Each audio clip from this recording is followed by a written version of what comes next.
In today's show, we look at the fantasy basketball waiver wire. Michael Bolton. Thanks, Josh. It's Michael Bolton here, and it's time for another episode of the Locked On Fantasy Basketball Podcast. Let's get to it. Let's get to it, indeed.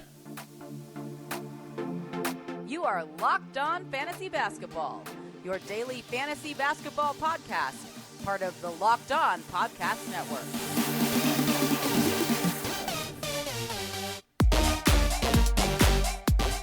Hello and welcome to the Locked On Fantasy Basketball Podcast, brought to you by Basketball Monster. My name is Josh Lloyd, and I am the lead fantasy analyst at basketballmonster.com, and you can find me on Twitter, as always, at redrock_Beeble, on TikTok at redrock_Beeble, and on Instagram at Locked On Fantasy Basketball. Today's episode is brought to you by LinkedIn. LinkedIn Jobs helps you find the qualified candidates that you want to talk to faster. Post your job for free at linkedin.com/LockedOnNBA. Thank you for making Locked On Fantasy Basketball your first listen every day. We are free and available on all platforms. So here we are to talk about the waiver wire, about players that are available, who's been added, who's been dropped, what things are, where we're looking. Just a quick schedule note for today. Obviously, today is Super Bowl Sunday. The NBA has 2 games on. They've both already started, and by the time you listen to this, they're finished. So normally, after Sunday's games, I do a recap show. But with 2 games, I'm not going to do that. I'm going to do a recap show of Sunday's games, but also of Saturday's games. I'm going to put them all into one show, so you're going to get a little bit of a bonus recap show there happening as well. So stay tuned for that. That will come today. It won't just be recapping Sunday's 2 games. I'll also do Saturday's games. Spread it out, give us some information about what happened post-trade deadline. Warning. Let's get it on, Gilly. Okay. Let's look at the most added players over the last 48 hours I did this list. Number 1, now some of this is skewed by the teams playing today, but number 1 is Talen Horton-Tucker. He has been pretty strong. The minutes have been really good. We knew that with the absence of Beasley and Conley that it would be a big bump for Sexton. I thought, given what I'd been hearing from Jazz beat reporters, was that Ochai Agbaji would step into a larger role, and you're well aware that I said, hey, Agbaji's not that good. He's got a terrible fantasy profile. I only think he's a 16-team league guy. Well, he's actually worse than I thought in this role, and they've cut his minutes way back. Remember the first time when Mike Conley got injured? Hurt his leg, and Jazz reporter Tony Jones, who's all over the Jazz, said, I don't know if they're going to start Colin Sexton. I think they might start Talen Horton-Tucker. And then Horton-Tucker played about 3 minutes a game. They said they really like him as a point guard. And I was like, well, that didn't work out. Now we're getting a lot of Horton-Tucker. He's playing a lot of point guard. Sexton's starting at point guard, but he sort of moves off the ball a little bit as well. And we're getting 27 minutes a night of Horton-Tucker. And when the trade went down, we talked about Horton-Tucker as a solid 14-team league option. I think he's pushed past that now. I don't know if he's going to sustain as a must-roster 12-team league guy, but he has pushed into that zone. I thought maybe he'd be a 24-minute-a-night guy, 23-minute-a-night guy. He's getting 27, and that is a difference, enough to make him into a 12-team league option. Obviously, you've always got to be aware of his shooting numbers, but his ability to get assists, he can get some steals and rebounds, he's scoring well, and the minutes are pushing up. And that's one of the biggest keys there. These next couple of guys are Grant Williams' most added players, Xavier Tillman, Sam Hauser, Santi Aldama, Isaiah Livers. They're all just streams because they're playing on Sunday. And honestly, I put them there just for the completeness of this list. You don't have to worry about them. Apart from Hauser, who does have, with the absence of Jaylen Brown, Marcus Smart, and Tatum's going to miss a game this week as well. Hauser can give you 5 threes in a game very easily. He can give you 20 points with 6 triples. He might not, but he can. So he's at least a name to have on your stream list. Tillman's a stream option too, but they're not must-roster players. The 2 guys on this list that I think worth talking about are Zach Collins in San Antonio. First game without Purtle was really strong. Second game, not as good. I do still believe that he is a 12-team league player. I know a lot of people, when I make the comment on Zach Collins, said, hey, he had a really unbelievably fantasy-friendly profile in college. He was a high field goal percentage, high free throw percentage, shot blocking, rebounding, 3-point shooting big man, which is an unbelievable fantasy player. And in the NBA, it hasn't always worked out that way. He's had multiple injuries in Portland with his foot, his shoulder. In San Antonio this season, he had a leg fracture. And he hasn't put together those numbers consistently. I still think there's a little bit of that in there, not to the degree that he was able to do it at Gonzaga, but just in general, there is an ability to be a positive in both percentages, a shot blocking, rebounding, 3-point shooting big man. It's not always going to be there, but I would be really confident in him being a 12-team league player for at least in this short term to see what happens. Their backup situation, I don't know. I thought Charles Bassey would get that nod like he did earlier in the season, but they're keeping him in the G League, which is weird. I think he'll come out of the G League soon, but he's only on a two-way, so he's got limits to his games played, so remember that. The other name on this list is the big fella, Alf Stewart. Is that you, Mr. Stewart? Well, who the hell else do you think it'd be? Get in here, you pair of flaming galahs. Who is almost the stereotypical poster boy for, he's all right. Like, he's fine. We can roster him, but we also don't have to. He's like the Harrison Barnes of pseudo big men. It's like, if he's on your roster, it's okay. And if he's off your roster, who cares? Like, I don't think he's got much upside to push up. I don't believe in him as a long-term player, but they are going to start him, you would think, most of the season, unless they decide to start James Wiseman at the 4. It would be Stewart that cops it instead of Duran, I would guess. He's been added because the Pistons played today. I get that. But I don't think he's a must roster. The other name there that I do like as a player is Isaiah Livers. And at the start of the season, I made I did something. I can't remember what the show was or what I was doing. So I was giving sort of bold predictions. I think Isaiah Livers is going to be a better player than Sadiq Bey. Not from a fantasy perspective, but from a real life perspective. Well, I've got the real chance to see that because Bey has been disappointing, I believe. And Livers is going to get the chance to play more minutes. If I was the Pistons, I'd do everything different to what they've done, basically. Except, that's not true. I would have picked Cade. I would have picked Ivy at 5. I would have picked Duran where they got him. I would have done that. Most of their other stuff, absolutely no interest in it. But what I would do is I would try and see as much of Livers and Duran together as I can to see whether Livers can be my full-time starting 4. His defensive ability, he can fit next to Boyan okay. So he's one to watch. I wouldn't add Isaiah Livers in 12s or 14s. He's got a really, at the moment, bad fantasy profile. But he's a very interesting player to me, just to watch and just to see exactly where that goes. He's got an opportunity, which is always what we want to see on these bad teams. Who's got an opportunity? Who's got a role that might appear? Like we talk about low usage players who weren't able to do anything for fantasy early on. We're going to talk about a bloke in Dallas who's flipped the script on that. We'll get to that in a second. Today's episode is brought to you by LinkedIn. As a small business owner or hiring manager, you know success in 2023 all depends on the team members you surround yourself with. That's why you have to check out LinkedIn Jobs. With LinkedIn Jobs, you can hire qualified candidates more efficiently by matching open roles with people who have the skills, values, and experiences to help you achieve your goals. Now, I'm not in a position to do any hiring. That's not my job anymore, but my partner is. She runs a small business. And I do this ad and we talk about LinkedIn all the time. So I take the piss and I say to her, hey, if you're looking for people for your job, you should try LinkedIn Jobs. Small business owners recommend. And she goes, hey, I go on LinkedIn all the time to get people. I go, what? She goes, yeah, LinkedIn's great for me finding people for my jobs. I went, wow, I'm going to use that in my next ad so here we are. LinkedIn Jobs helps you attract the qualified candidates to your open jobs with targeting tools. They go beyond resume data by using insights from your job post, company, and the 875 million member profiles to put your post in front of the most qualified candidates. That's why small businesses rate LinkedIn Jobs number 1 in delivering quality hires versus leading competitors. LinkedIn Jobs helps you find the qualified candidates that you want to talk to faster. Post your job for free at linkedin.com/lockedonnba. That's linkedin.com/lockedonnba to post your job for free. Terms and conditions apply. Let's look at the most dropped players now. All right. Some of these, again, make sense, as a lot of them do. Some of them don't. Number 1 is Malik Monk. He was on a real roll, but he's injured. That's what you do with a player like that. He's hot, you add him, you use him. He's injured, you drop him. Pat Connaughton, very easy drop.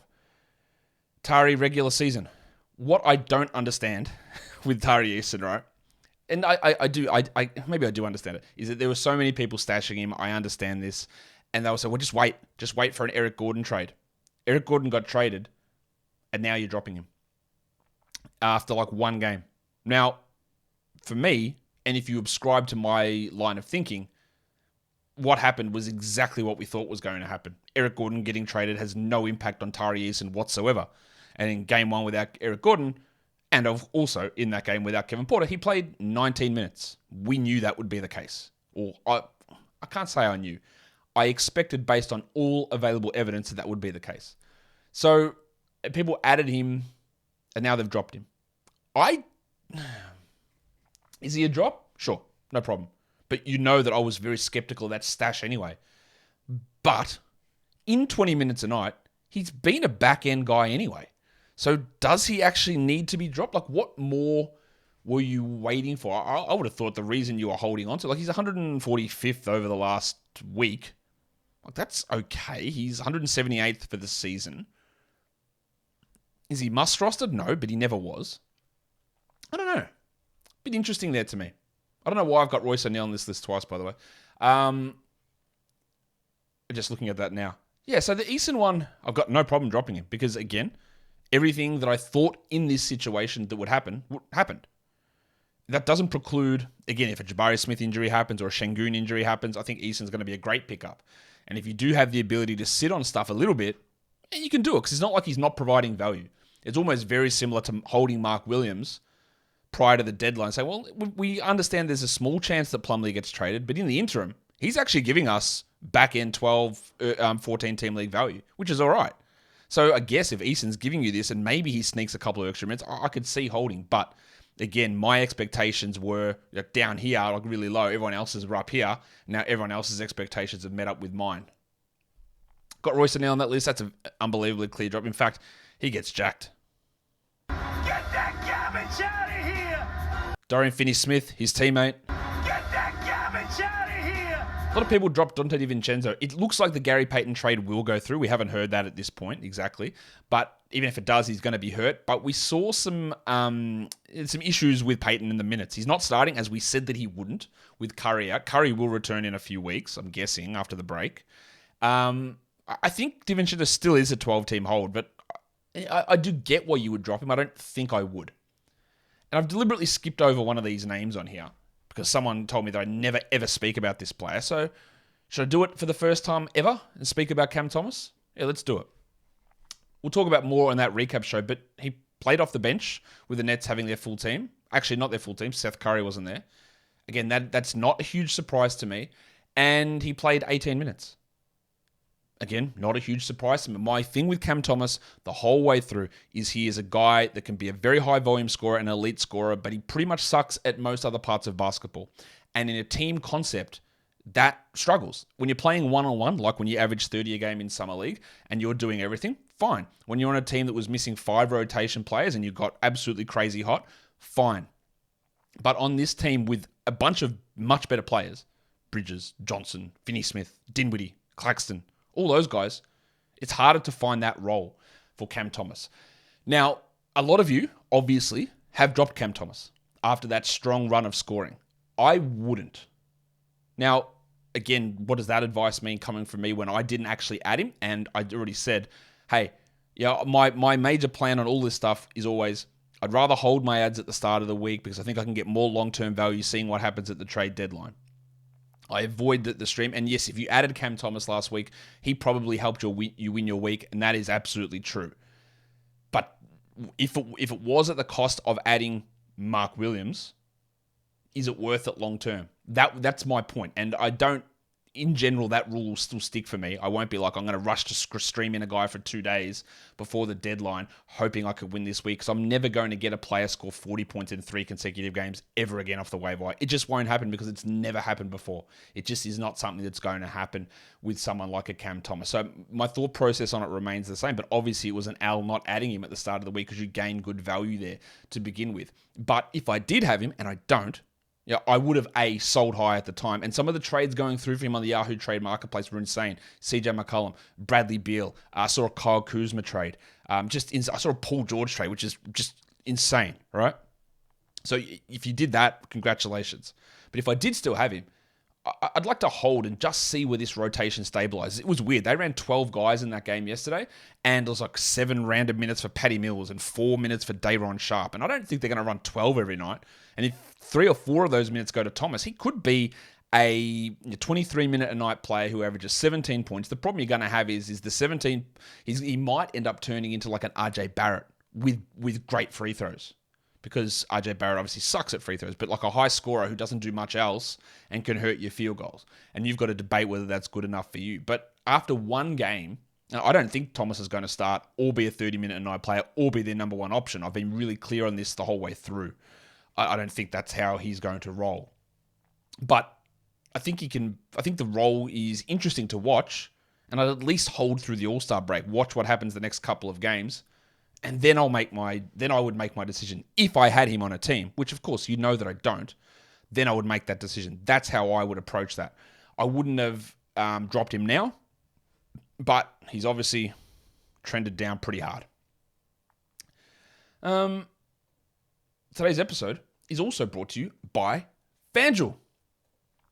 The NBA season, we're the midpoint, well, the 67% point, but we're here. The perfect time is now to download the FanDuel app, America's #1 sportsbook, because new customers get a no-sweat first bet up to $1,000. That's bonus bets back if your first bet doesn't win. Just download the FanDuel Sportsbook app. It's safe, secure, and super easy to use. Then you can bet on everything from the money line to point scorers and threes drained. So let's go and have a look. The Super Bowl odds, by the way, just in case you want to check, Eagles are still 1.5-point favorites, as it has been every single day that we've checked. I can't believe there's been no movement on that whatsoever. But we've got to FanDuel, have a look. There's player award odds. Let's have a look at the MVP award odds. Nikola Jokic is miles ahead of everybody. Then it's Embiid, Giannis, Jokic, Tatum, and Ja. Interesting, Shai Gilgeous-Alexander not in the top 6 there. I think he should be. What Shai is doing this season is ridiculous. And he's not got no chance of winning it, but just in terms of odds, I think he should be there. Plus, anyway, FanDuel lets you combine bets at a chance for a bigger payout with the same game parlay. Why do I say it like that? So don't miss the chance to get your no-sweat first bet up to $1,000 in bonus bets when you go to FanDuel.com/lockedon. That's FanDuel.com/lockedon to learn more. Make every moment more with FanDuel, an official sports betting partner of the NBA. And don't forget to gamble responsibly. Let's look at players who I believe are droppable. Again, let's make sure it's burnt into our heads. What does this mean? Does it mean go out and drop them? No. But it does mean that they are someone that if you want to drop them, I don't think there's a problem with it. The cockroach, Mason Plumley. Thank you, sir. You were annoying and great from a fantasy perspective. It never made any sense for you. And look, there is a chance that he plays 24 minutes alongside Ivica Zubac. But one of the reasons why we were skeptical about Plumley at the beginning of this season, and he wasn't drafted in many spots, is we thought, I don't think there's any way Plumlee's playing 31 minutes, yeah? Like, he's going to get 26 minutes as a center, and PJ Washington will play there. They'll play some Williams. And then we're not interested in Mason Plumley. That was my thought process in the offseason. I'm sure that was your thought process in the offseason. Then he came out and he was getting 31 minutes a night and playing unbelievably. You go, this is ridiculous. All right, but in 26 minutes a night, no one's excited about Mason Plumlee, and that is absolute best case scenario for him alongside or behind Ivica Zubac. Maybe they start him over Zubac. That would be insane. But I think he can play like a Hartenstein role on that team, a 20-minute, 21-minute a night role. But that's not enough for me for Mason Plumlee to be a 12-team league player. So you can go ahead and jack him off. Malik Beasley.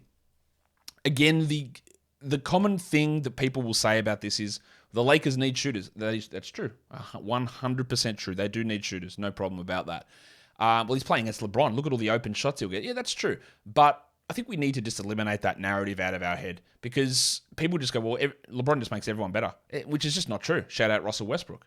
He doesn't make everybody better. He makes some people better. He makes some people worse, just like other players do. How much has changed for Rui Hachimura? Nothing. Look, Beasley is going to go to a situation where he maybe plays more minutes. His first game had 17 minutes because they insisted on playing Schroeder and D'Angelo Russell together, which is pretty bad. But I guess with LeBron out, you need the extra ball handling. Beasley will just be a points and threes guy who's actually shooting really poorly from three this season, and he's never going to do anything else. And if that's not 30 minutes, if it's 25 minutes, then there's no point. I don't hate holding on to him, but I definitely don't think that Beasley should be viewed as an absolute must-roster player. The depressed penis Sadiq Bey. This is contingent on him going to Atlanta in this trade, which I'm going to double check now to see if there's any news on it. There is not. But there's no way he's maintaining 12-team value. I feel all right moving on from him. I feel very good about moving on from Tim Hardaway, who's now got a hamstring injury. It looks like he might play tomorrow, but I don't care that much about that. He can be moved on from with the return or the arrival of Kyrie Irving. These other ones are more points league guys. Actually, no, they're not. They're for everybody, but I focus more on points leagues here. There's no reason for me to hold Emmanuel Quickly in 12-team leagues. There's absolutely no reason for me to hold on to Quentin Grimes. This briefcase and this haircut. First game with Josh Hart there, 22 minutes. That's one of the easiest drops ever. I got Sadiq Bey in the points and categories drop, and Royce O'Neal's a drop right across the board. So I think Dorian Finney-Smith is probably a drop in points and 12-team category league formats too, given the abundance of wings there in Brooklyn. But there's some names that are rostered in a ton of different spots that you can definitely use to open up some roster positions. And if we go onto the must-roster list, these are guys who are available. I think they're all top 100 players, rest of season, and they're available in at least 20 to 30% of leagues. At least, sometimes more. We'll just run through the list. There's a lot of centers here, yes, but they all should be rostered. Walker Kessler, absolute must roster. He's like a top 40 guy, maybe rest of the season. And I heard an interesting statement about Kessler somewhere. I don't remember where it was. I think it was on Twitter. I think it was Andy Larson on Twitter, Jazz Reporter. He said, watch for Kessler's block numbers to go down as his career progresses. And that's an important point for those of you in dynasty leagues. That is true. That happens to basically every center, is they get smarter and they don't go for as many blocks and they get their rim protection stuff through intimidation and positioning versus like they stand there and go like, don't you try it? And the guy goes, yeah, I won't try it. And the block numbers drop. Very rare for a high shot blocking, really huge shot blocking big man when he's young to see those numbers increase. We're seeing it a little bit with Rob Williams at the moment. Gobert's dropped off this season. They can still get good numbers, but not absolutely sky high. That's why Hassan Whiteside was a terrible defender, because he always just kept going for blocks. And while it was great for fantasy purposes, it also got him out of the league because of how bad he was defensively. So watch for that. Mark Williams, very, very easy ad. Oh, hi, Mark. Please tell me none of you dropped him after that game against Denver yesterday where he got 3 fouls in the first 7 minutes of action, I think it was. He had 4 fouls in his first 14 minutes. He's going to have foul trouble. He's a rookie. That's going to happen. But he's a clear must-roster player. Dan Gafford, I think it's a pretty clear must-roster play. Yes, Kuzma is out, but I don't think that's impacting him that much. I would have him, as I've said continually, over Denny Avdia on that team. Jalen Duren, passport legend. People will often ask me, hey, who do you prefer out of Williams and Gafford and Duren and Kessler? I look at them like they're all top 70 players. And if you've got to make that choice in your league, your league is bad because you have a limit on centers, or it's extraordinarily shallow. It's like saying, hey, man, I need to drop one of these guys. CJ McCollum, D'Angelo Russell, Klay Thompson. Who do I drop? That is how stupid the center limit is. A center limit is ridiculous. It is stupid. It should never exist. ESPN, if you're watching, and I know you're not, but if you are watching, please remove it as a default. Why do you have this relic from 25 years ago stuck as a default setting? Nonsense. But if you have to make a call between those guys, I think it's a coin toss, honestly. I think they're all... Kessler's a level above, but Mark Williams, Daniel Gafford, and Jalen Duren, they're all pretty similar. They'll play 26 to 30 minutes, maybe. Maybe I'll probably have Duren actually a little bit higher than Williams and Gafford. But does Wiseman impact him? I don't know. I'll probably have Duren a little bit higher. But yeah, they're very close. Colin Sexton's a must-roster player. We know Sexton's issue. He won't be, I don't think, as good as he was those early seasons in Cleveland because he won't be the number one option. That is Lauri Markkanen. He had that first big game where he racked up big defensive numbers. And I don't think that's a realistic scenario for him moving forward. But good scoring. He's improved his assist numbers. Clear must-roster. Killian Hayes, I think he's a must-roster player. Now, that's not going to be for everybody, though. But if he's on your waiver wire, you got to look at it and go, can I do this? Does this make sense for my team with these poor field goals? I think the role for him is pretty strong. Kelly Olynyk, I don't really think much is changing with him. You know, I absolutely despise buyouts and contracts. I think they're ridiculous. I don't really think there's any risk of that happening with Kelly Olynyk. Maybe it does. And then we drop him. But for now, he's got a 30-minute a night role. And the way the Jazz set things up is they look at it and go, his spacing and his passing helps our young guys like Walker Kessler, like Lauri Markkanen, like Colin Sexton. Having a player like that out there helps our other guys develop. And I think that's important. I've got Zach Collins on that list as well. I just think he should be rostered. That list could have gone on for maybe 5 or 6 more names, perhaps. Throw KJ Martin into that mix as well. I'm going to talk about him right now because these are the players who are top 100 over the last week. Let's go through and see which one of them makes sense. I think when we look at this and the value of these guys, like Sohan. Actually, let me hit the music. Sohan now. Is Jeremy Sohan a must roster player? No, I don't think he's must, but he's absolutely worth looking at. His first game back from the back issue was pretty solid, but he's only played 22 minutes, and there's going to be ups and downs and frustrations with him. But I think he's worth having a look at. Josh Okogie had 2 really good games in a row, but I don't think that's going to stick. I've seen Okogie be a bad fantasy player in the past. He's getting some big opportunity at the moment, and really the only player out is Kevin Durant. And Tony Warren. But we'll see what happens when Durant plays and then when Warren plays, and Terrence Ross is coming in there as well. I don't think I'd be burning ads on Okogie. Josh Green's an interesting one. When the Kyrie Irving trade went down, I looked at him as a 14-team league ad. I said, I'm not really sure how the usage looks when Kyrie and Luka are there. But I've amended. Look, I think the Hardaway injury helps. I think he is going to start when they're healthy, giving him a couple of extra minutes of projection. I worry a bit about his shooting, which is so far above normal that there is going to be some regression there. But I think he's a 12-team league guy. I don't think that he's a consistent or persistent top 100 player. But I think you're going to have some strong numbers now from Josh Green. But I think he's going to settle back in, and your roster, you look at him and go, well, is he my 11th best player or my 12th best player? I think that's probably where he sits when the shooting does cool off and he has games of 12 or 11% usage. Just be aware of that. KJ Martin, I think, is a must roster play. He's going to start rest of season, play 30-plus minutes.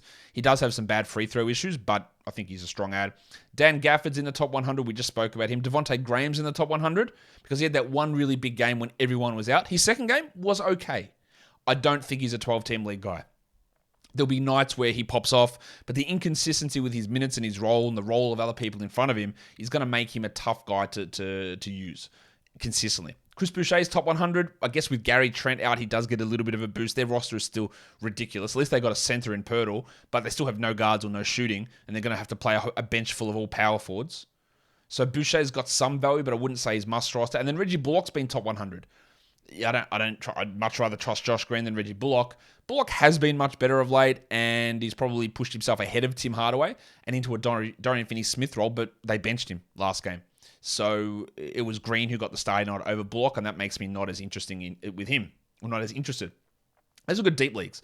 Now, if I'm going to go just solely by my projections, the Talen Horton-Tucker is a 12-team league option.